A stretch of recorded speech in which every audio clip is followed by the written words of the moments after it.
भी याद होगा दीदी लोग, गांव में अगर पंचायती होता था, गांव में अगर मीटिंग होता था, पुरुष लोग मीटिंग करते थे और महिलाएं बहुत दूर से देखते थे कि क्या क्या हो रहा है।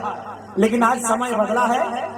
आज उस मीटिंग में एक महिला मुखिया बन के उपस्थित रहती है और सुनती नहीं है, फैसला भी सुनाती है। ये बदलाव हुआ है। लेकिन ये भी मानना होगा, इतना बदलाव होने के बाद भी हमें संघर्ष इसलिए करना पड़ रहा है कि इस देश की जो मानसिकता है, उस मानसिकता में ही पुरुषवादी सोच है। हम मानते हैं नारियों को सम्मान विगत 50 सालों की तुलना में इस कालखंड में मिला है। लोगों ने संघर्ष किया है, मेहनत किया है, लेकिन इस देश की मानसिकता में ही पुरुषवादी रही है। जैसे उदाहरण के लिए, इस देश में राष्ट्रपति पद का सृजन किया गया था 1950 में। आज हो गया है 2025, यानी 75 साल। लेकिन 1950 जब था, उस समय एक पुरुष डॉक्टर राजेंद्र प्रसाद थे राष्ट्रपति। आज 2025 में द्रौपदी मुर्मू, वो भी है राष्ट्रपति। यानी एक महिला के लिए इस राष्ट्र एक शब्द नहीं मिला।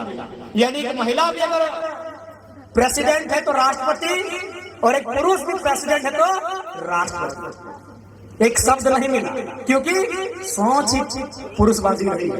बताइए, तो एक न्याय संगत है। अब राष्ट्रपति एक महिला को कैसे कहेंगे? ठीक है, अगर पुरुष अगर इस देश का राष्ट्रपति है तो राष्ट्रपति, एक महिला राष्ट्रपति कैसे? उसके लिए नया शब्द तो होना चाहिए था। यानी एक नया, 75 सालों में इस देश में वो शब्द नहीं मिला महिलाओं के लिए कि अगर कोई महिला राष्ट्रपति बनेगी तो उसको क्या कहेंगे। द्रौपदी मुर्मू भी राष्ट्रपति, प्रतिभा सिंह पाटिल भी राष्ट्रपति। भाई, पति डॉक्टर राजेंद्र प्रसाद राष्ट्रपति हो सकते हैं, एपीजे अब्दुल कलाम भी राष्ट्रपति हो सकते हैं, लेकिन कम से कम इस देश को यह सोचना चाहिए था कि जब एक महिला उस पद पर आएगी, उसके लिए एक नया शब्द होना चाहिए। इसलिए मैंने कहा, क्योंकि सोच ही रही है पुरुषवादी। आप एक शब्द सुने होंगे, मैन इज मॉर्टल, यानी मनुष्य जो है मरणशील है।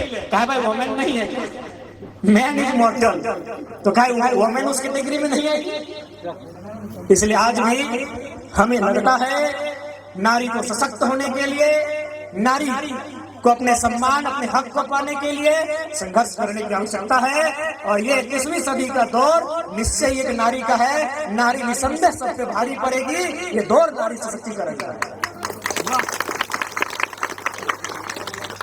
और बिल्कुल आज हमें आवश्यकता है कि कुछ ऐसी परंपराएं जो शायद नारियों की दृष्टिकोण से अनुचित हो, उन परंपराओं पर भी हमें कहीं ना कहीं संशोधन करने की आवश्यकता है।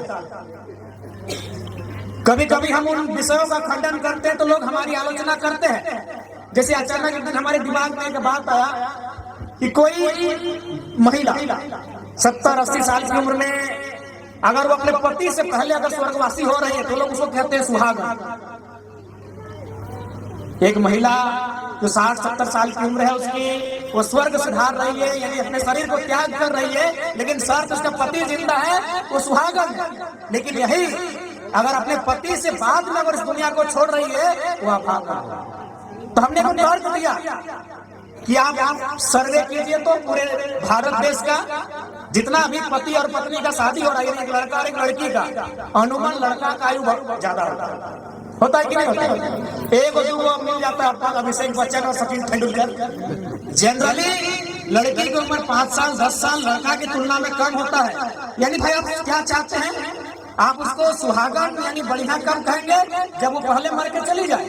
एक तो जब उससे हम शादी कर रहे हैं तो 5 साल आयु कम है, यानी एक लड़का 20 साल का है, लड़की 15 साल की है। उसके बाद भी आप क्या चाह रहे हैं कि तुम पहले इस दुनिया को त्यागो तब सुहागन, नहीं तो अभागन। ये तो न्याय के लिए नहीं। हालांकि इसलिए मैंने कहा कि सोच ही इस देश की, इस समाज की पुरुष प्रधान भी रही है।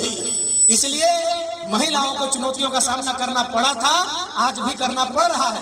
आज भी हम कहीं ना कहीं कुछ प्रतिशत हिस्सा है लोगों का कि महिलाओं को लेकर नकारात्मक बातों को सृजित करते आए हैं। लेकिन हमें लगता है उन आलोचनाओं से, उन टिप्पणियों से ना घबराकर आज वास्तविक